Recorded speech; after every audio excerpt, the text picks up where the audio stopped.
I am Susan, and I am the field organizer with the National Center for Learning Disabilities. I'm really excited to be here with Tiffany, our parent leader. Oh gosh, Tiffany, I said we were going to update our bios and we forgot to do that. I'm so sorry. Oh, it's okay. It's okay. Yeah. But Tiffany and I have bonded over our shared love of being from North Carolina. I am also a parent to a child with ADHD and a processing disorder. And my husband just actually recently retired from the United States Air Force. So that's why I say in a previous life, I was a military family advocate. I actually used to advocate for military families that have kids with disabilities. And I also am an adult with 2 learning disabilities and ADHD. Tiffany. Hi, everyone. I'm Tiffany, and I am honored to be your parent leader in Georgia here. And as most of you may, or some of you may not know me, I love advocating for children. I love building partnerships in communities that lead to positive outcomes for kids that have disabilities. Most of you that do know me know that I am always on the stumping ground, advocating for children, talking to parents, connecting parents all the time. And that's what I enjoy. And I previously worked with Understood.org doing the same thing, and also formerly with NCLD previously, and I am back again. So everyone tonight, welcome. And we're certainly glad to have Amy with us tonight. She's the parent leader in Texas and the expert on assistive technology, as she is an occupational therapist. So this is really going to be her presentation tonight. Thank you, Amy. I appreciate it. Oh, you're welcome. You're welcome. I was letting all my people try to get outside, I hope. So I will let you know when I'm done. So there's going into high schooler who we've done percussion band camp all week from home from about 6:30 a.m. until about 10:30 p.m. So it's super fab right now. Yay, COVID. So let's get started, everyone. As you know, we are talking about assistive technology this time, what it is, how it helps our children, and even them going into adulthood. So Amy, I'm sliding it right along. Take it away, my friend.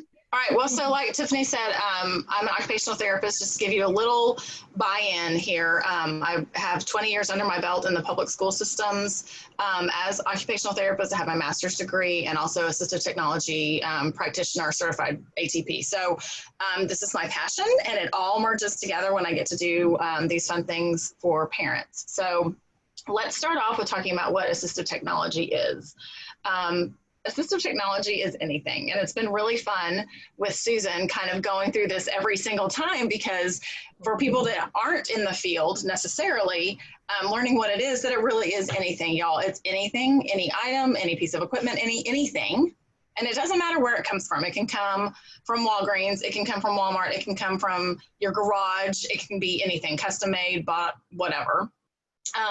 The real meat is that it helps a student do something that he or she couldn't do without it, or it helps that individual do it better than he or she could do without it. Okay, so assistive technology can help a kiddo with their educational challenge, well, anybody really, but we're talking about kids, right?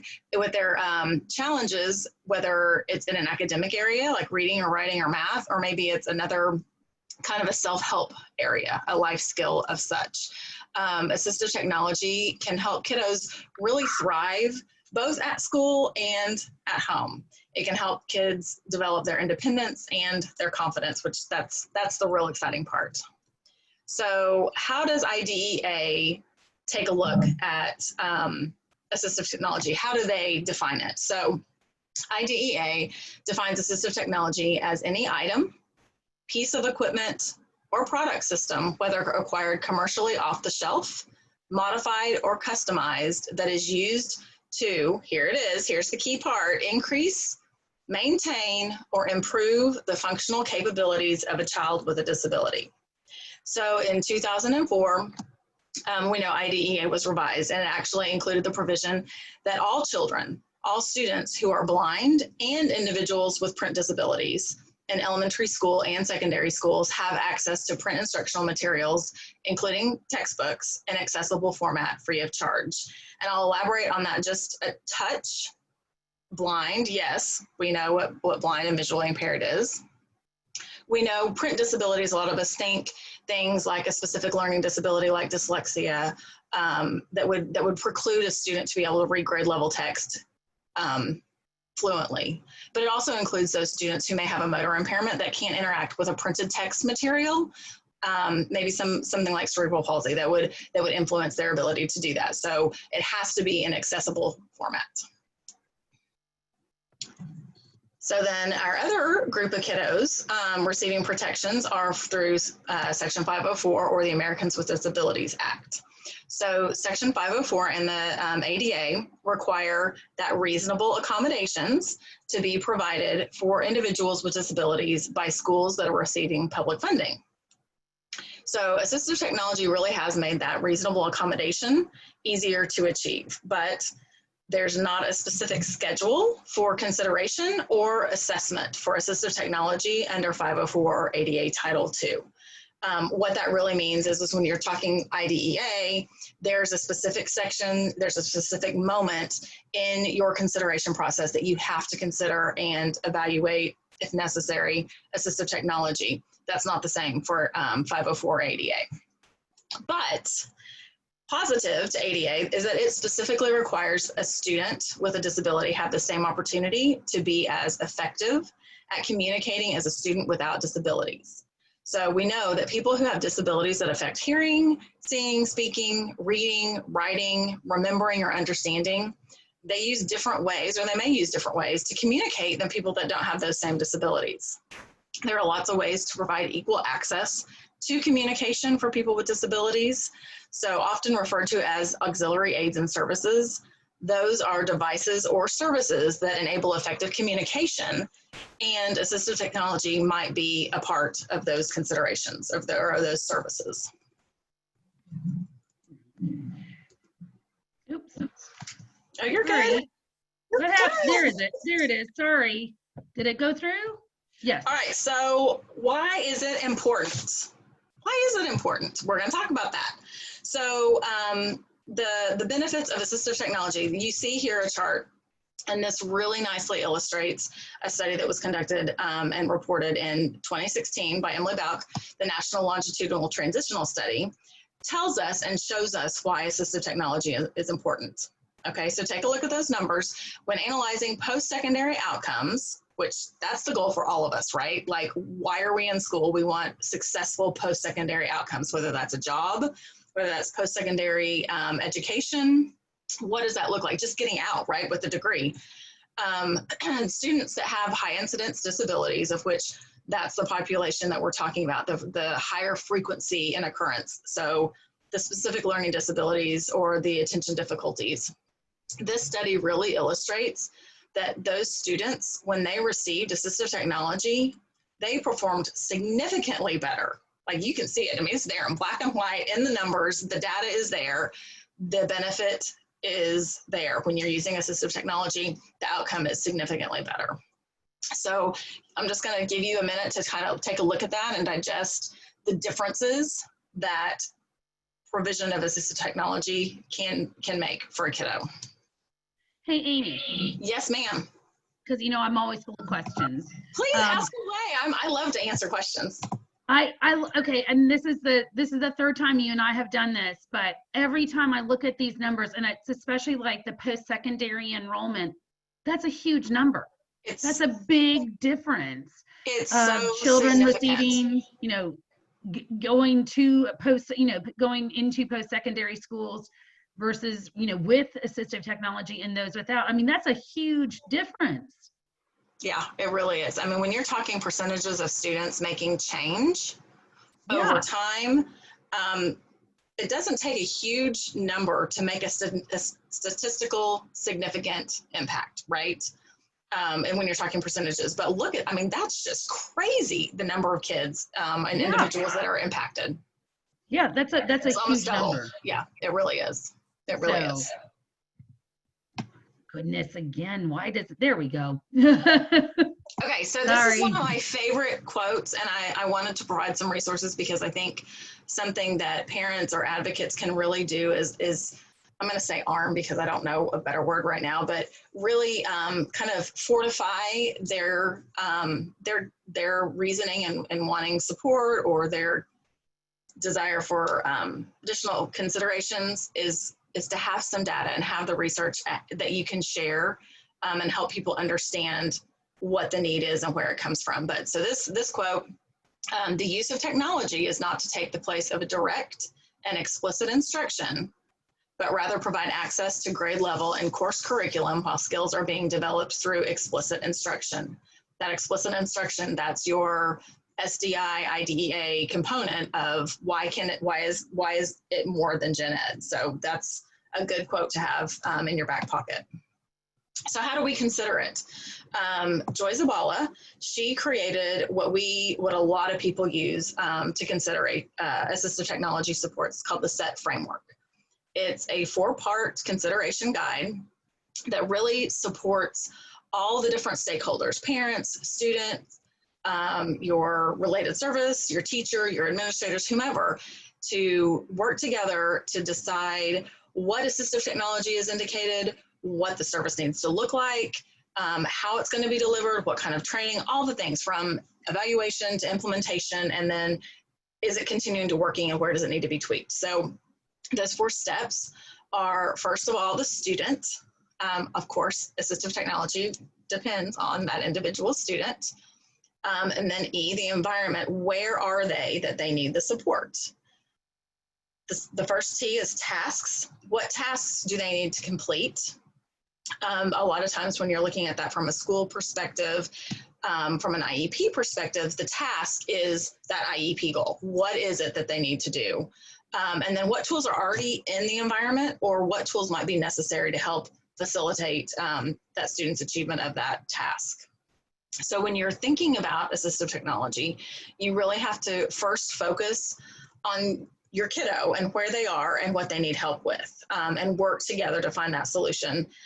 It's also important to remember that assistive technology is very fluid, and what works for some students might not work for all, and what works for one student in one setting or in one environment might not work across all environments. So I always tell Susan, I'm like, our famous answer as assistive technology professionals is, well, what do you think about this? We say, well, it depends, because it depends on a lot of things.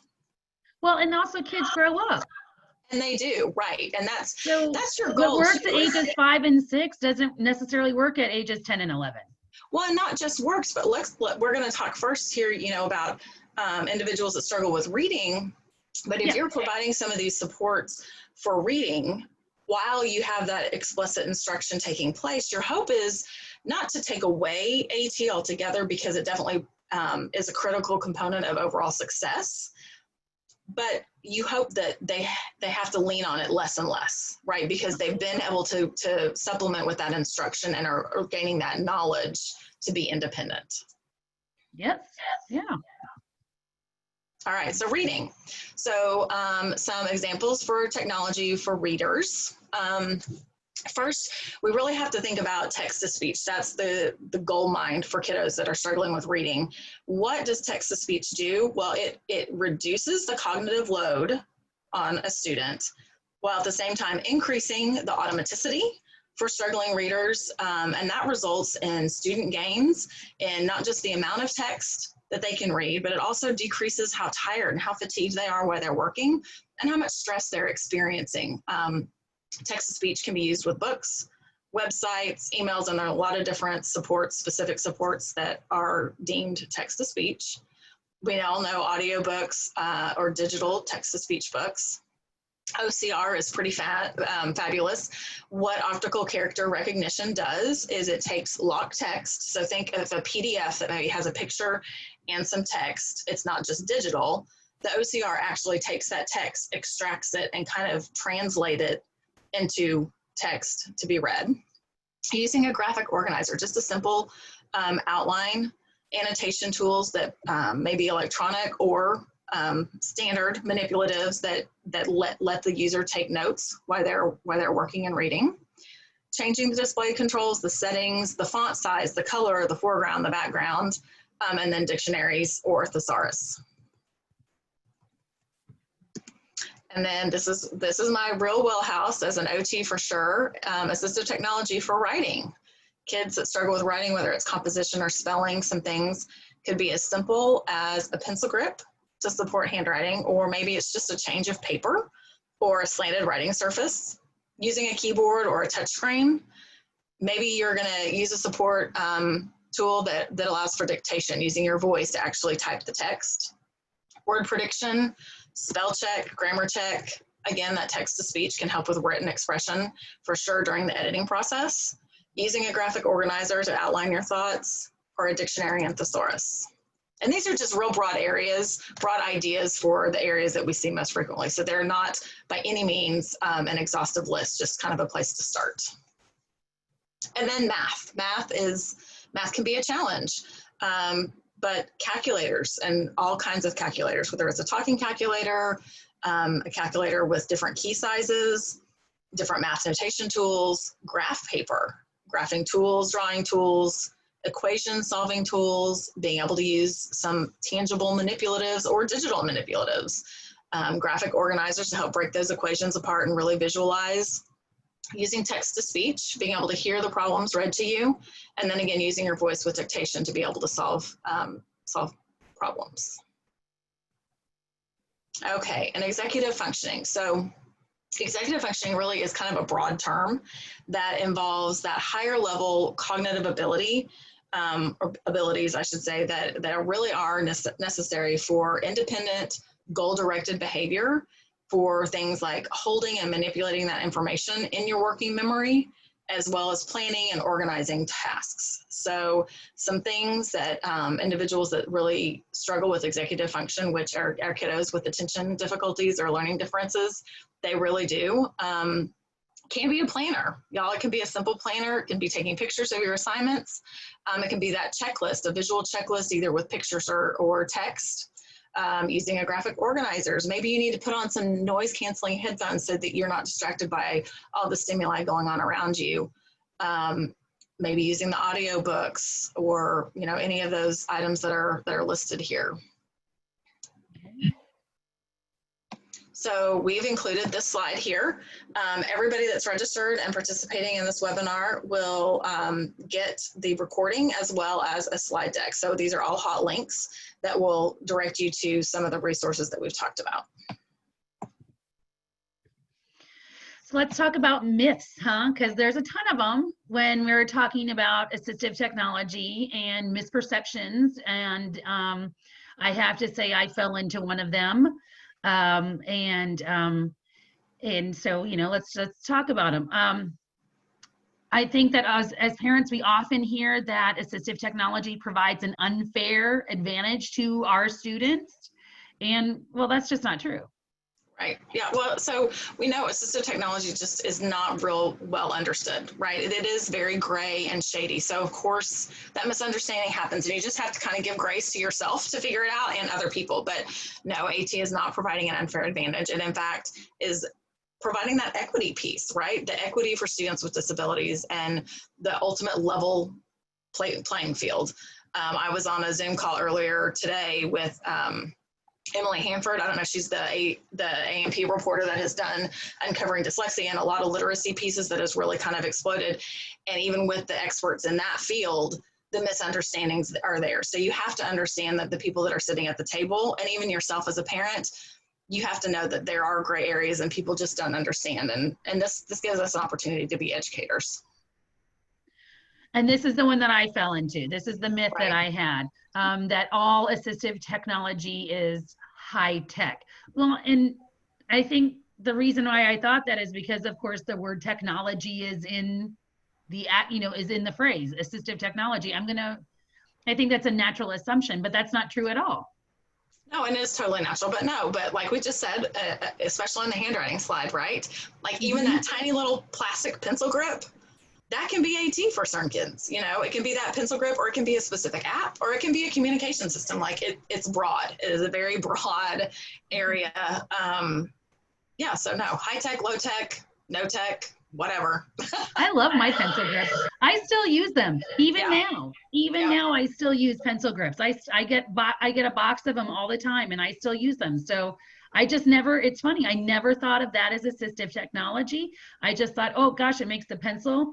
When I grip the pencil, it just makes it so much nicer. I had OT when I was a kid because, like my son, I gripped. You could actually see my knuckles turn white. Right. I was gripping a pencil that hard, right? And like pressing down so hard on the paper that I had to get OT to help to hold a pencil better. And the pencil grip was what was used for me, and it still works. So yeah, and we're going to talk about in a few slides, I know, about like mainstream kind of stuff, but even if you go and you look at, I know people buying up school supplies right now, who knows if you're really buying them or what, but you know, the pencils, you know, my daughter uses one straight from off the shelf that's a triangular barrel to help with handwriting. Well, for her, that is AT. You know, where other kids may not, you know, they can use it. I use it because it's handy, but it's not required for me, but she really needs it. So yeah. So another myth is that assistive technology can only be used in a classroom. Well, I think obviously with what's happening with COVID right now, we're really learning that that's not true at all. Boy, are we, right? Like, no, education is not just in the classroom, and people are functioning everywhere. So that AT follows the individual wherever they are in whatever environment that they need it. Yeah, exactly. And we also know that AT is not one size fits all with students who have disabilities because, well, honestly, that would just be statistically impossible because not every child has the same diagnosis. So it couldn't possibly be one size fits all, right? No, right. Because we know, I mean, what works for one person doesn't work for everybody. You know, you have to find that what works for your own need, for the own kiddo and their own need. And I mean, we know, I mean, as parents or proponents for individuals with learning differences, even the same eligibility is going to look 100 different ways. So you just have to know that what works for one may not work for all. Okay. Here's your favorite quote. I know you love this. It is. I love it. And you guys will love it too. So for most people, technology makes things easier. For people with disabilities, however, technology makes things possible. In some cases, technology becomes the great equalizer and provides the person with a disability a level playing field on which to compete. I love that. Isn't that great? It's a great quote. Yep. And I hope all of our parents get to, when we send them out the slide deck, that they just take that quote with them to every single IEP meeting for the rest of their lives. Absolutely. Yeah. Because I think it'll really help parents. I think it will help parents, and it will help our parents to better advocate for their kids when people start getting, you know, start using the myths of assistive technology to deny us, to deny AT. We can sit here and say, oh, no. We're talking about leveling the playing field. We're talking about providing equity to these kids. Exactly. Exactly. Okay, Amy, I'm sorry I interrupted again. Oh, you're totally fine. I'm excited. I love this topic. I know. Oh, man, I can talk about it for hours. So, like we said, here you go. Like, is all technology assistive technology?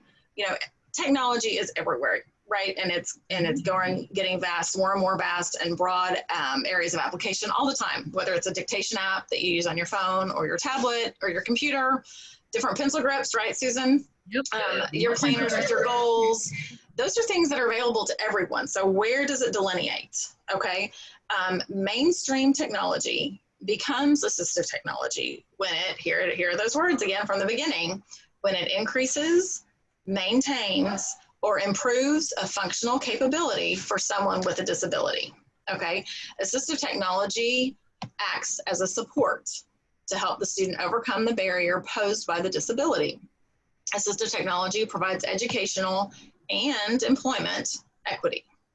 So a couple of questions that I like to kind of keep in the back of my mind and want to share with you that might help you think about this and to discern whether it's mainstream or assistive is really think about what does the specific tool do for a student and what would happen to the student if that tool were taken away.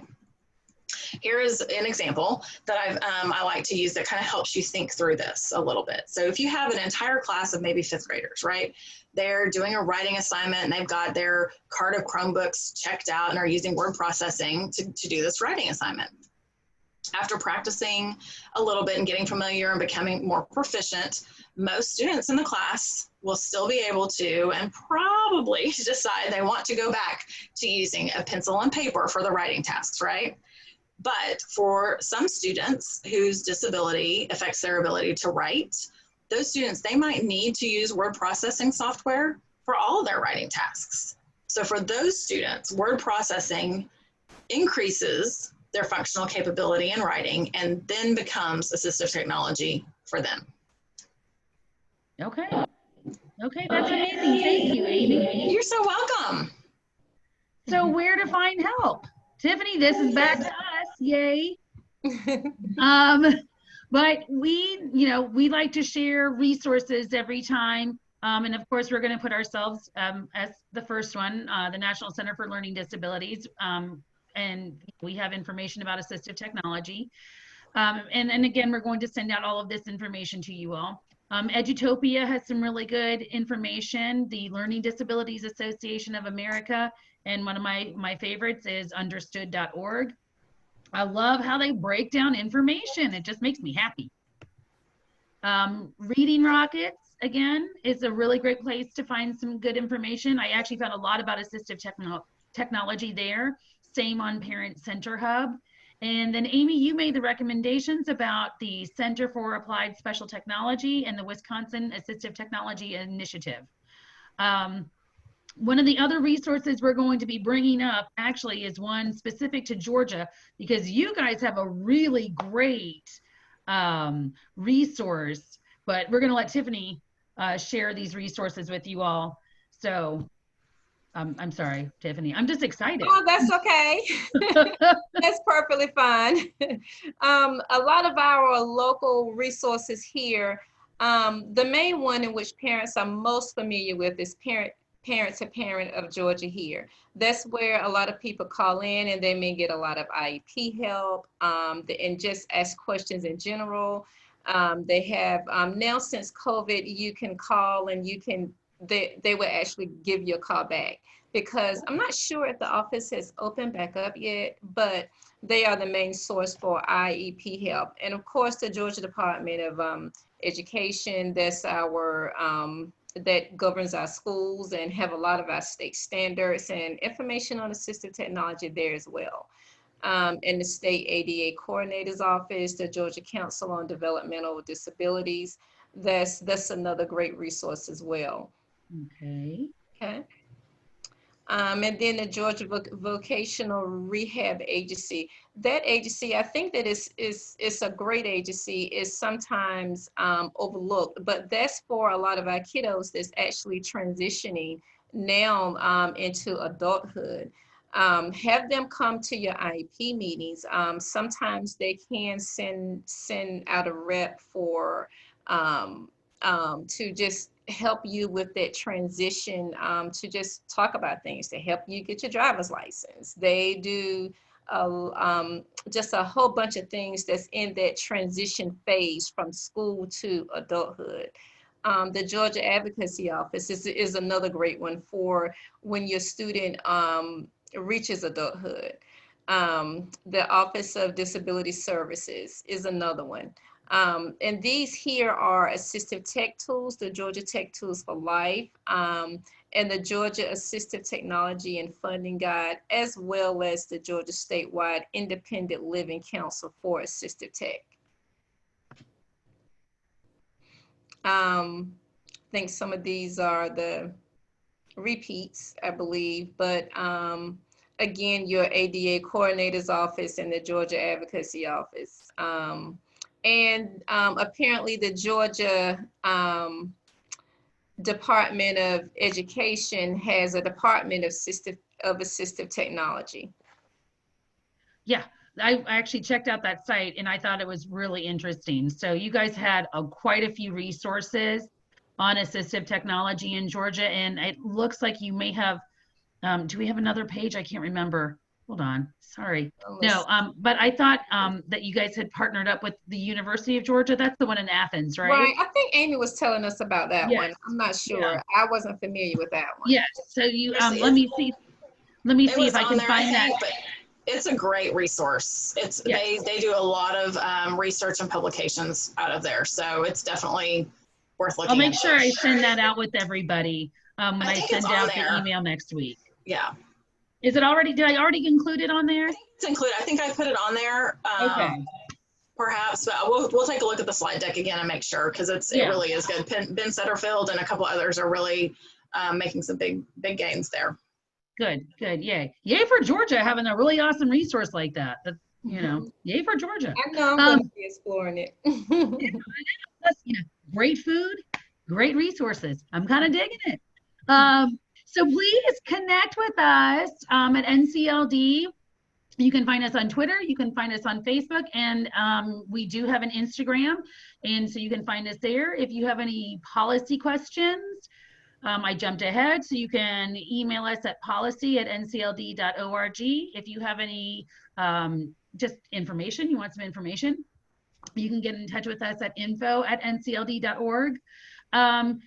We're finalizing it now, but this past week we've been doing our Americans with Disabilities Act 30th anniversary. We've called it our Week of Action, where we've been sharing videos, resources. We've partnered up with Rock the Vote, which I was like, Rock the Vote? I haven't heard of that in years. Like back when I used to actually watch MTV and they actually had videos, which now makes me sound really old when I say that, but I'm okay with that.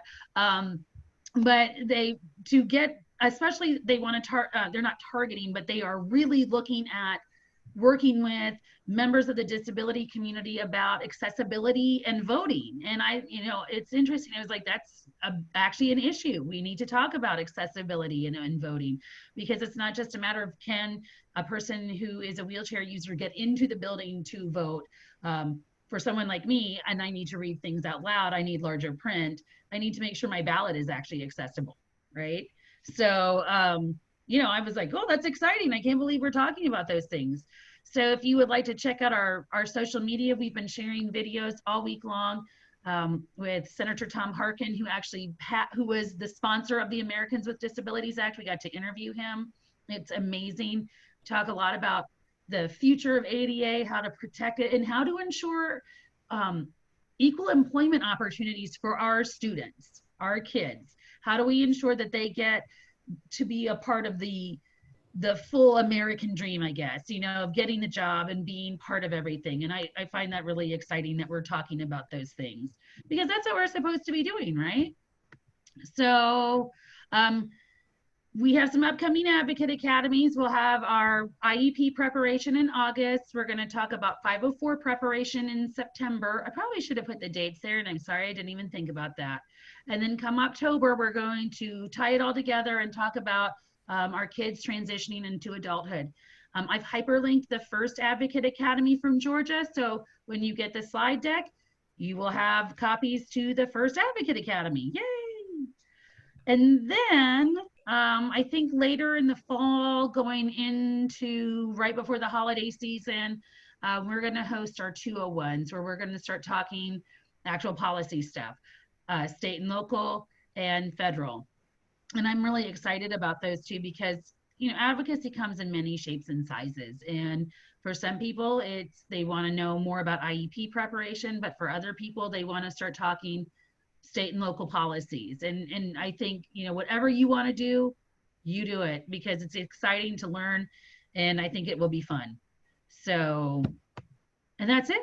We are good. And I want to, don't leave everybody. I'm just going to stop recording and take us off screen share, so then you guys can ask questions and everything.